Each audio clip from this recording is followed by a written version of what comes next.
Broadcasting from our studio in Florida, I'm Brody Barcode. And I'm Ryan James. And welcome to the Parlor, your hub for independent art and entertainment, as well as a platform to showcase independent artists and entertainers abroad. On our show today, we have the amazingly talented independent artist and filmmaker, Miss Ann Wells. Hello, Miss Ann Wells. How you doing? Hi, guys. I'm good. And I'm really glad to be here. Thank you so much for hanging out with us on our show today. So how's things been? Well, 2020. But other than that, other than the pandemic and fires, what'd you say? Oh, I was just saying, quite a crazy roller coaster. Yes. It's been a crazy roller coaster of a year. But like anything else, it has its silver linings. Certainly it's been interesting and different to be kind of stuck at home a lot of the time, and having the flexibility to spend more time focused on things that I wouldn't necessarily have time for if it weren't a pandemic. Absolutely. Yeah. Absolutely. Well, and I was gonna say, because I've seen where you're getting your new production company up and running, Lunatic Fringe. I'm taking you've had some good time to really work with that and kind of so Lunatic Fringe Productions has been around since like 2005, but so it was kind of the name I was using, to do my productions, but the short films were all done under Lunatic Fringe Productions. And those, by the way, can now be seen on boyish.com. So if you go on boyish.com, there's there you can click on my bio and then on my picture, and then there are 4 links to different short films of mine. Nice. And those I had done under Lunatic Fringe Productions, and then with a feature, you end up really kind of as a business. It has to be its own thing. It has to have its own LLC, and really, you don't want your LLCs mixing. And the reason for that is for legal reasons, right? For liability reasons. Right. So because each production is its own entity, it's hiring a completely different set of people, working in potentially a different state. Everything about it is its own whole thing. If there's an issue with one of them, like if somebody were to sue your, one of your productions, you wouldn't want that to affect the other productions. And also when you're talking about investors coming in, you don't want the money mixed in any way. So it's all got to, every LLC has got to be its own entity, have its own, business partners, have its own bank account and stuff. So I had really been focused on An Accidental Zombie Named Ted, just as its own kind of LLC. And what what this time, the pandemic, kind of gave me a chance to kind of step back and go, how do I want to do this? Like, do I want to just... Oh, is that, I'm sorry. What people are doing, but y'all better stop. Mr. Greg Thompson. Oh no! Wait, who called the cops? What? Who called the cops? Why'd the cops suddenly come on? What? Here, Michael. Hi, Greggy. Hi, Annie. How are you? Surprise, surprise, Ann. Guess who else is here?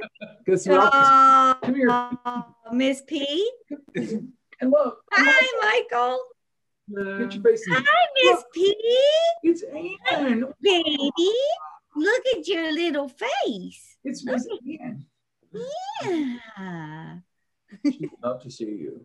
Oh, now Boosie's going, wait, who is she talking to like that? Boosie, look up at the camera. Look up at the camera. Look at Annie. Oh my Can you goodness. see him? Another puppy. Who is that? That's my Boosie. Oh, He's very confused. He's like, "What? Why is she talking baby talk when show us she's again. not Show us again. Show us again. Michael didn't see him. Look at Oh, him. okay. Let me- Oh my God. Can you see Wow. him? Camera Yeah, shy. very cute. Isn't he? He's a Yeah. baby Boosie. Yeah, Is he new? Is he new? he is new-ish. Yes, he's well, actually about a year. Okay. About a year. Slightly used. He's Cool. technically my grandbaby. Slightly used. Yes, Michael said slightly used. He's a little used. Ryan, I didn't know it was you, Ryan. Oh my God. sir. Hey, dude, I haven't seen you forever. that Ryan. Yeah.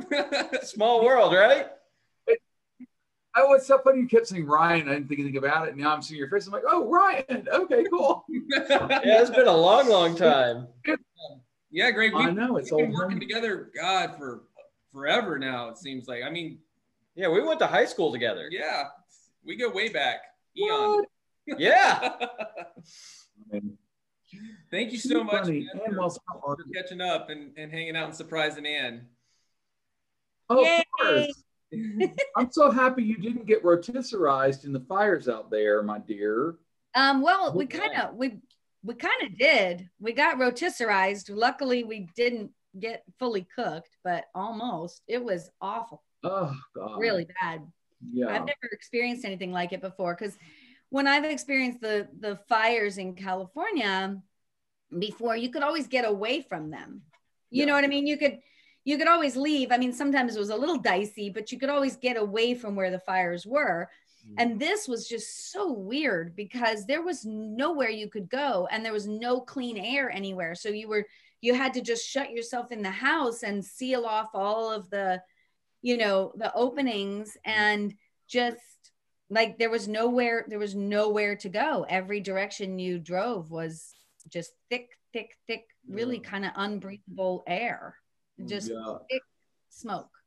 Yeah. Yeah. Are you hanging out with all the Antifa people? Yes. Cool. Yes. Very Yeah. cool. Yeah. I hear they dress in black. Yeah. Yeah, they do. Hey, you guys can come out. Come on out. Love that. all your new friends since you moved to Portland. All Awesome. my Antifa friends.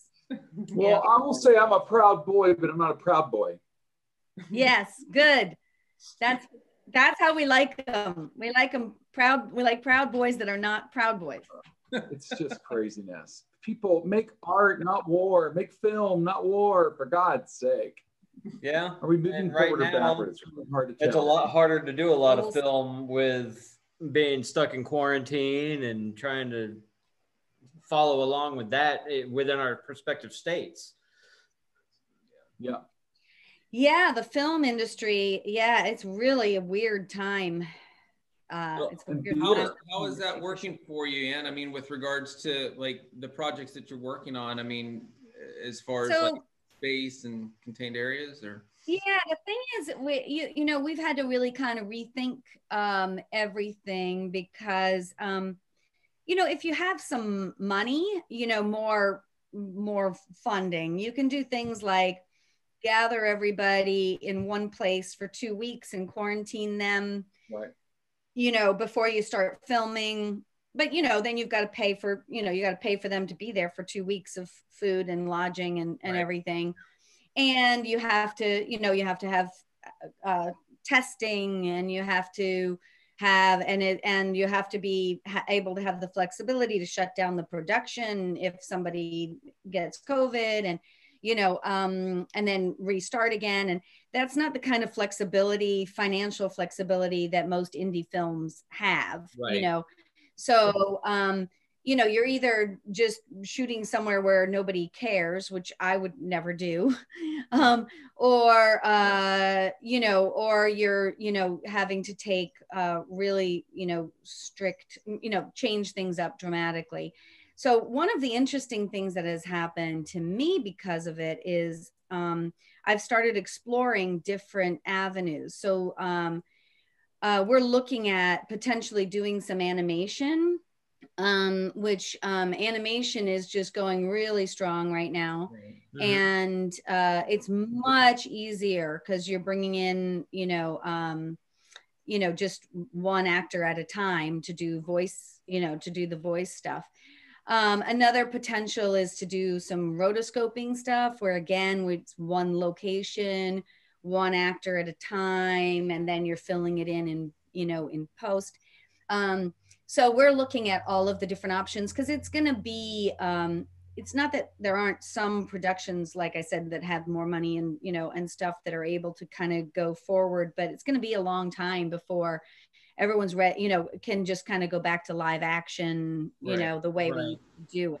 I was thinking about Sky Captain in the World of Tomorrow with Jude Law and Gwyneth Paltrow and stuff like that. And I mean, it was minimal cast that they shot on green screen sets and then filled them all in with a beautiful diesel punk environment that was just beautiful to look at. It was like a live action comic book. Right. With feel.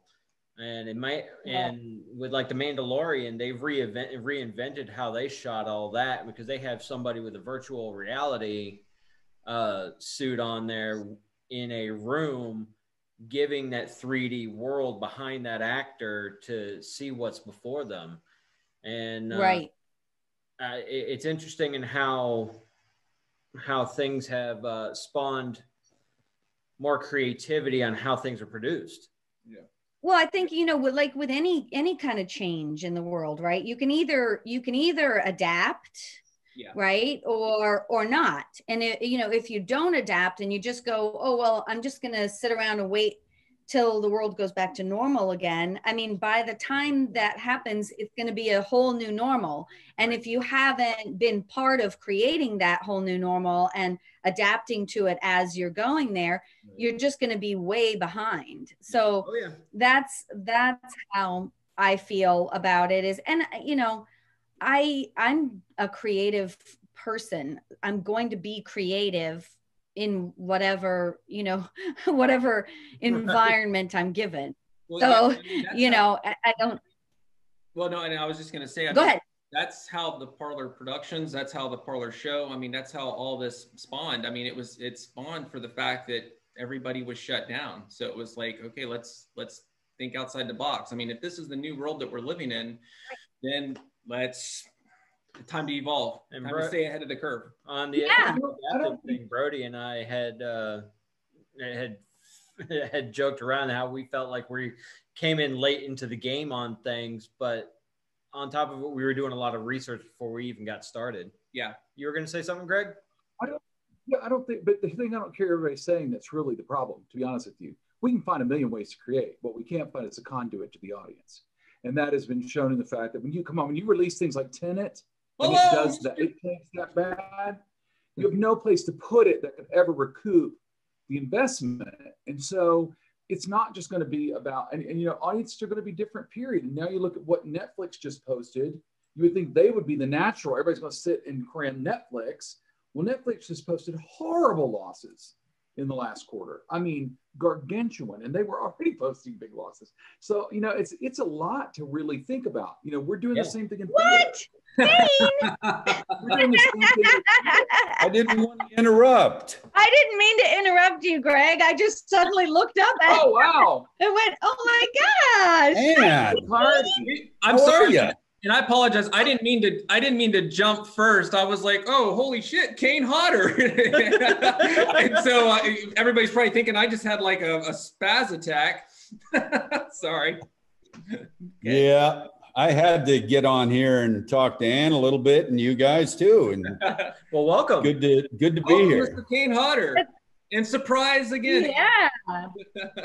Oh my gosh. It's so good to see your face. It's great to see you as well. You look fantastic. I always told you to watch your back. You never know where I might show up. So I'm actually in Miami doing a signing in a store tomorrow. Very cool. So that's that's why the background looks a little weird, but Yeah. Oh, wait, are you there? Okay, I lost everybody for a minute. Oh no. So what did you say, Kane? You were down in Miami? yeah, I'm in Miami doing a signing at a big toy store tomorrow. Oh, Because there, you know, there's no conventions to speak of. Yeah. So I've done 2 or 3 signings in stores around the country, and they go over great. So, Wow. you know, it's a fun way to still stay in touch with all the fans and stuff, and Sure. feel busy, and it's, you know, I don't think you know this, Ann, but my wife and I built a second home in Park City, Utah. Oh my God, one of my favorite places in the whole world. Yeah, I so love Park City. it's amazing. I never thought I would enjoy Utah as much as I do Park City. Salt Lake, not so much, but Park City is totally different. Yep. And we have a house in a neighborhood that's really beautiful, and a lot of athletes and stuff live in there, which is very fun. Just, you know, seeing baseball players that I watch, and hockey goalie, a current hockey goalie lives a few houses down. So it's just a lot of fun, a lot of interesting people. And, you know, I've been in Calabasas for 25 years almost. Yeah. Right. And people are so much more realistic in Park City. You know, it's just real. Calabasas has become, you know, the trendy place to live. And, right. you know, to be honest, there's a bunch of assholes that live there now. Do I have to watch my language here? I hope not. No, I don't think so. It's all good. It's all good. You're you're hanging out in the parlor. parlor. Yeah, that's right. Welcome to the parlor. We're in the parlor. That's how we talk here. In the parlor, yes. Makes me think we're in a cat house. In the parlor. Yeah. That's what the title suggests to me. I don't know. Yeah, that's all behind the green screen. So I live right outside of frame, Kane. Kane, I live. Yeah. I was gonna say I lived in Utah for a year, and I had the same experience as you, that I really didn't think I was gonna like it at all. Right. And I ended up just loving it. I mean, you know, it's just so pretty. And beautiful. There's so much to do outdoors, and every weekend there's like some fun outdoor activity. There's a mud run, or, you know, everybody's throwing themselves down a mountain on their bikes, or, right. You know, it's just, it's an interesting state. And I found it I fell in love with it. Yep. And our neighborhood, I call it neighborhood, but it's huge. Yeah. It has 2 18-hole golf courses, which God. I purchased a membership. So it's so nice because our house is technically on the golf course. It's you know, you look down from our house and see the course, but you know, we see herds of elk all the time across the other side of the golf course. I mean, herds, like 18 elk, 17 females and 1 bull elk walking around like he's the shit. And because he got all these, you know, females with him, and it's just an amazing thing. Oh, my son is FaceTiming me. Oh, hey, let me just tell him real quick. Yeah. Hey, pal, I'm on live on a Zoom call. Can I call you right back? Oh, yeah, no problem. Okay. Love you, bud. Bye. Love you. Bye. He's still in Houston, but you know, he and my other son, Reed, have both been working from home for, you know, this entire year, basically. Right. Which means they can come to the house in LA for a month. They can come to Utah for a month. And so, you know, obviously it's not the ideal situation with the COVID, but it affords me so much more time with my family, and I love that.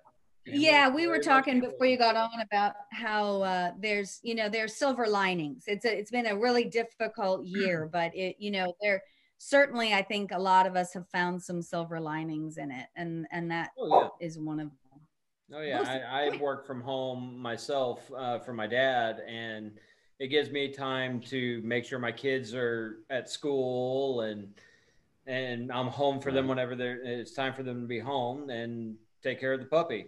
So it's very, very nice to be able to make sure that the house is maintained and stuff like that if I'm not busy. But yeah, it's very, very convenient. Yeah. And I hope at some point we're doing something together again, because we are. But I know, but sooner than later. Yeah. You afforded me a character where people saw a different side of me, and that totally changed my offers.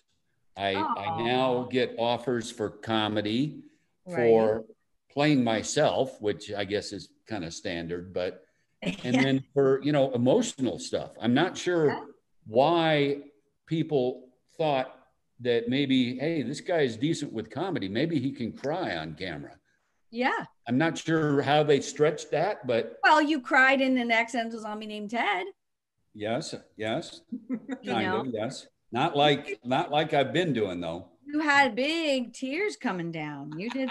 It was awesome. Well, maybe that was it. Maybe it isn't just the fun stuff, but you know, it just showed several different sides of me, and I appreciate that. And I'm ready to work with you again. Well, I'm totally ready to work with you again. So we're gonna make it happen for sure. Very good. We're working on, so I don't know, the rest of you guys probably don't know, but we shot a little promo in December for Arthur Prescott and the Evil Alien, and Kane's in that, in the promo. And the only reason we haven't released the promo, for two reasons. One, we really wanted to have the original release live, you know. Oh, yes, Kane. Sorry, I'm just on a Zoom call. Jace just called, and oh, sorry. I'm just telling you, your thing here is not until 11 o'clock. Oh shit, really? So I'll watch it when I get home tomorrow. Okay, no problem. Yeah, we have to leave here tomorrow at 6:30. No, yeah, of course, no problem at all. But okay, I'm surprised. Everybody texted me here and wants to watch it, so I told them. I said it's up to you. Well, everybody's up real close. Yeah, going. Okay. What's going on? What's going on? Okay. Love you. Bye. Bye. So she's at the house in Utah. That's my wife. Right. And, you know, I have that Impractical Jokers thing tonight. Oh, you're on Impractical Jokers tonight? Yeah. On their first episode of the season for the dinner party. Have you ever watched that? Mm-mm. They do a dinner party type thing. They call it Impractical Jokers Dinner Party. And whoever their guest is remote, as they all are. Right. They're all from their own homes, and it's the Halloween episode that I do with them, because, you know, you remember I did their movie with them. Yes, I knew that you had. I didn't remember that you were in the movie, but I remembered you had a connection to them. Right. Because Q, it's so funny. Q is a huge horror fan, and he campaigned to Adam Green to somehow allow him to get killed by me on film. So he was in the fourth Hatchet movie, Victor Crowley, and I chopped the top of his head off. Never as so you do. Yeah. You can't help yourself. And in the movie, I play Paula Abdul's bodyguard. Oh my God. And they're going to show. I'm going to watch that. A clip over and over about that tonight on the show. Okay. It should be on, let's see, East Coast is supposed to be on at 10. 10 o'clock. Okay, cool.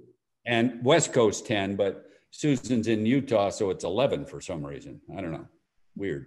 Yeah. Well, that kind of makes, yeah.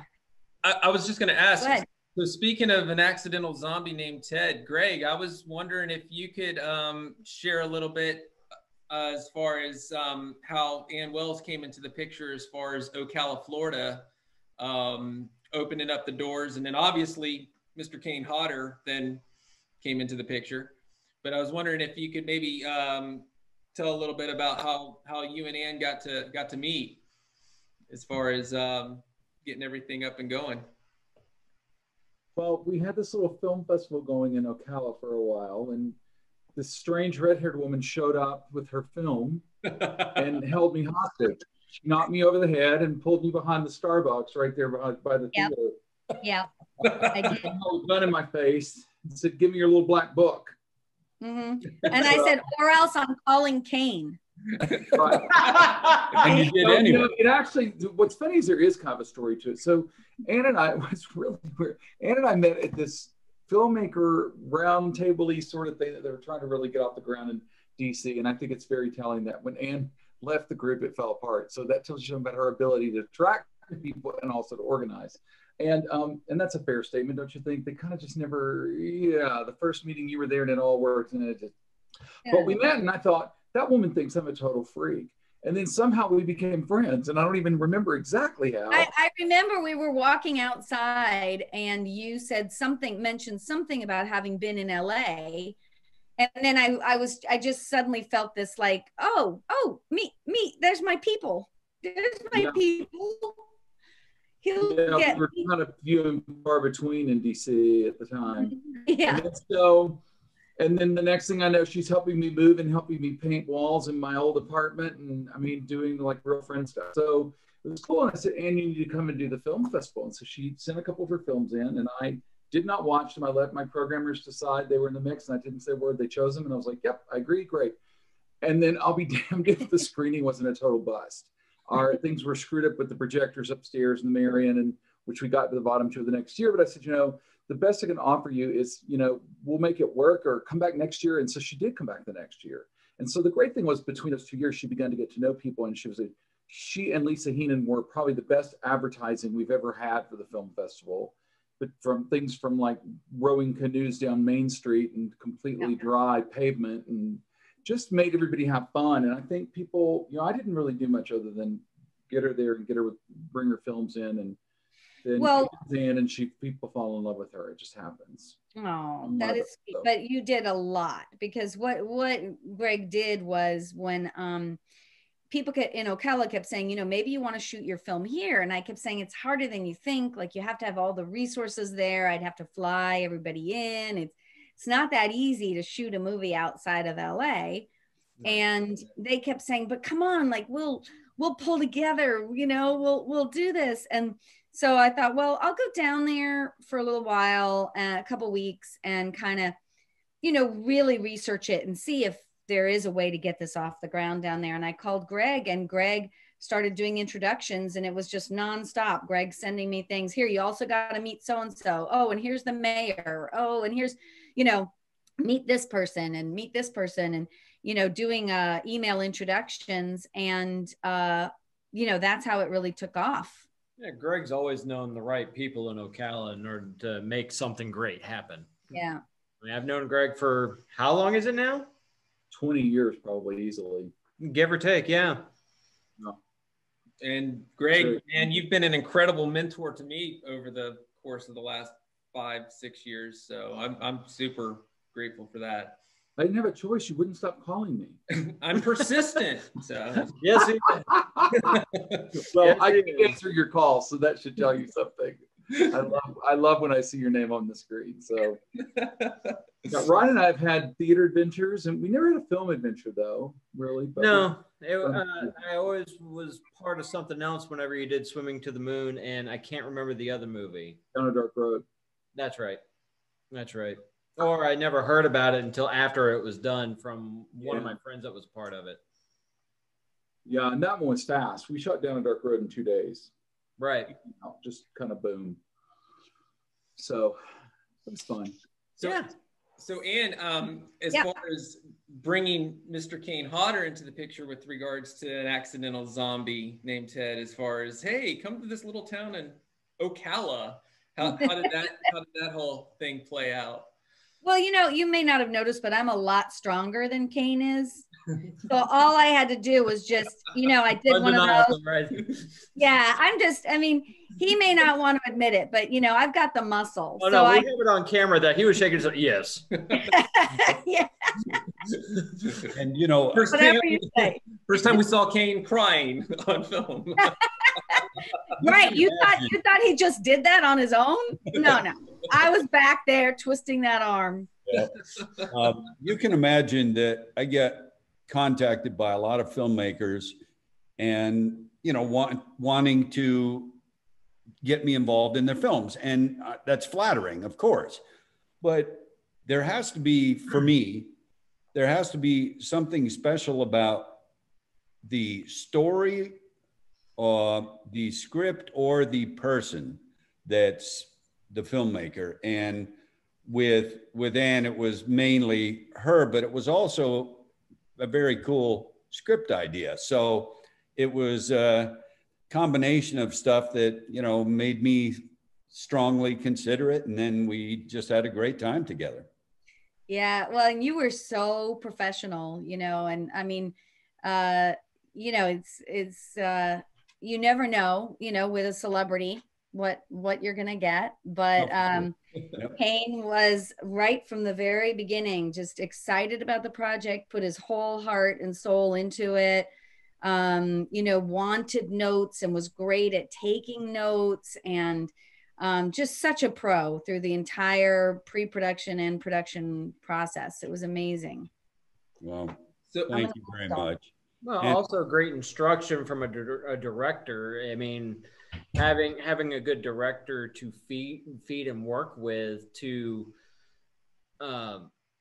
work on your craft and become a better actor, or think differently as an actor from the character from yourself, really brings another life and another spark whenever we may be feeling stagnant, even at that moment in time. Right. Yeah. Well, I look forward to doing it again, but unfortunately I have to go. I got to call my son back and do some other things, but I just appreciate it. Thank you so much. And thank you so much. Thank you for coming, Kane. What a great surprise. It was wonderful to see you, and we'll talk soon. Okay, sounds good. We look forward to hanging out with you again in the parlor, Kane. Thank you. Thank you. Yes, sir. Thank you, Mr. Harding. I'm going to sign out to you guys and tell you I love you, and it's been too long. Let's talk soon. Thank you so much for hanging out with us, Greg. We really appreciate it. And look forward to also hanging out with you in the parlor here in the next week. Me too. Yeah. Where are you? Where are you this weekend, Anne? This weekend? I live in Portland, Oregon now. So no, but sometimes you're moving around. We're headed to LA. I do move around a lot. And I am going to be in LA next week, but this week. Bless it. We do it every time. We're leaving tomorrow afternoon. We come back, we leave. We'll be in LA from Friday night to Tuesday. Oh, shoot. Are you kidding? I drive down there on Thursday. How many times have we done this? I don't know. Chase each other around the country. It's bizarre. Oh, wow. I have to tell you guys, if you don't know about this, you should tell your audiences about this. So there's a really cool thing called Secret Cinema that happens in London. And Michael and I, he's been to several of them. We went for my birthday to the one that was Moulin Rouge about 4 years ago. And it was an amazing experience. I can't even describe it. It's super top secret the way they do it. And we were laughing because they take you into this abandoned warehouse, just turn you loose. And Michael's like, this should be in America, but it'll never come to America because we're too litigious. No one in America is going to say, yeah, turn 300 people loose in an abandoned warehouse and let them play, movie night. And, somebody gets hurt. Ooh, Netflix is sponsoring the first one in America. So we're seeing it Saturday night. For Halloween night, we'll be seeing the Stranger Things Secret Cinema in LA on Saturday night. Oh my God. They've extended into January, and go look at tickets. It's a drive-through event. It's a progressive drive-through event. So you stay in your car, but Netflix is producing them, and they have brought Secret Cinema to America to do this big Stranger Things event. And like I said, it's sold so well. It's well into January now. That is so cool. Yep. Very, very cool. Oh my gosh, you're gonna have so much fun. That sounds awesome. Very cool. I'll let you guys know what it's like. I want to see it just to see how they do it, if nothing else. Yeah. Oh, very rad. That's great. Nice. All right. Hugs to you all. It's great to chat with you, and I will talk again to you all soon. Yes, sir. We'll catch up with you soon. Thank you so much again. All right. Bye, Greggy. Thanks for coming. Love and hugs. Bye. Bye. Well, and just to wrap it all up, I hope you really enjoyed this surprise there with Greg. I did. Thank you for those surprises. That was amazing. Absolutely. And I was just going to ask, as far as advice for up and coming filmmakers, or anybody working to get to the level for where you're at now. I mean, what would you recommend? What kind of advice would you give? I mean, the thing is, if it's your dream, then you'll know it because you can't really do anything else. Right. There isn't like, you don't have a plan B. Even though you may have to do other things to bring, money in, right. To put a roof over your head. But if it's your dream, you'll know it. If it keeps changing, that happens sometimes. You really try something and you're like, this is too much work and I really don't like it. It's not, as much fun as I thought. And for those people, I say, don't feel bad about that. You're not giving up on your dream. You just haven't found your dream yet. But once you find what it is that you just can't not do, no matter what else is going on, you're just driven to do it all the time. Then I say, do it and just don't give up, and sometimes when I say that, I think people think that means they should, jump out and start doing a feature film. I started making for a while and we know we're not ready yet, but we have experience from advice from filmmakers as yourself and others, and we have intentions that we want to produce one at some point. Sure. But on some of the business aspects, like you were saying earlier about treating each one as a specific business entity, that's something we didn't know. That's the thing is like short films are very, very different from features in the sense that a feature has to be a business. A short film, you're not usually wherever you got the money from to make your short film, usually doesn't have to be paid back, or if it does, it's in copies of the movie or a visit to the set, or it's your grandmother gives you $100 and you're pulling it all together, and it's kind of this team effort, and you're like, this guy will shoot it for free, and this guy right. And a feature really has to be treated completely differently. You have to have a business plan for the feature. You have to figure out, you can't just make your dream movie as your feature, because your dream movie may not have any, chance of making any money. Right. And that could be fine if you were just given a whole chunk of money. If you just came into a big chunk of money and nobody's looking to get it back, then that's great. You can go make the movie that you want to make, and, and that's all good. But in most situations, you're having to pay the money back in some way or another, and it's large amounts of money that people care about. Right. And, the other thing I think people think is, and I thought this in the beginning when I was looking for funding for an accidental zombie named Ted, you think, well, if I could just find like really rich people who have money to throw away and they want to be part of a movie project, and one thing you realize, and I did meet with several billionaires when I was, meeting with people, and billionaires are no different from anybody else. They don't look any different. They don't, for the most part, they're, and they are very careful with their money, and everybody is after their money. So they're extra cautious. They're extra cautious. So they're more cautious than everybody else. And why do they want another person asking them for money? Right. You know what I mean? You think they couldn't, if they wanted to be part of a movie, you think they couldn't be part of a movie, So it like, like you think, I'm bringing them this idea, and that, it's like, so. And one of the other things that I kind of learned about that whole thing, and that I kind of went into it, the attitude I went into it with, is that everything in life is a give and take. If you're just asking for something from somebody, what's in it for them? Right. You know what I mean?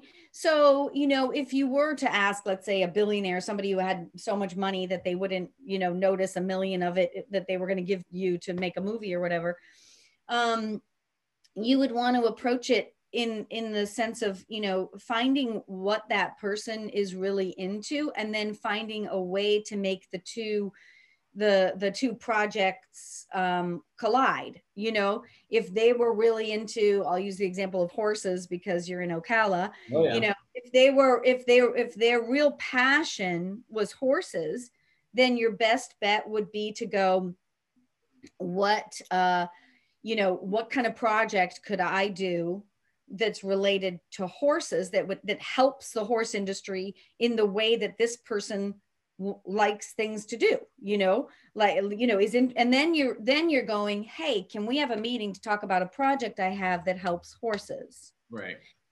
Because then you're bringing them something that they want, you know. So if you can't do that, then you got to think, well, what else, you know, what is this person, do they have you know, a grandchild that really wants to be an actor, right, and would want to be, you know. So that's if you're, you know, if you're talking about individual people. But yeah, the biggest thing is that I think people think that they're ready before they're ready.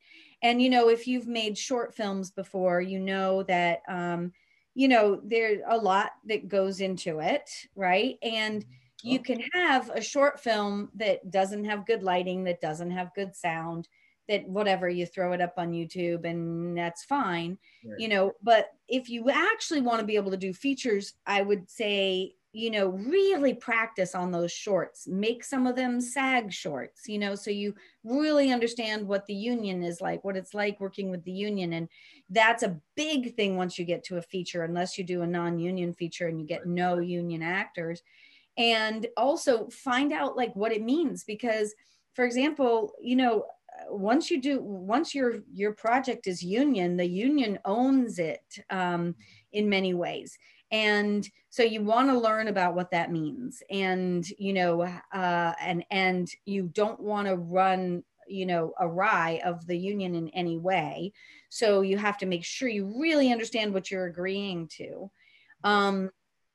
And then, you know, so I would say, you know, it's just really good to make a bunch of shorts to figure out, like one of my shorts was a drama, and that's all I had to do was one to find out that I really don't want to do drama.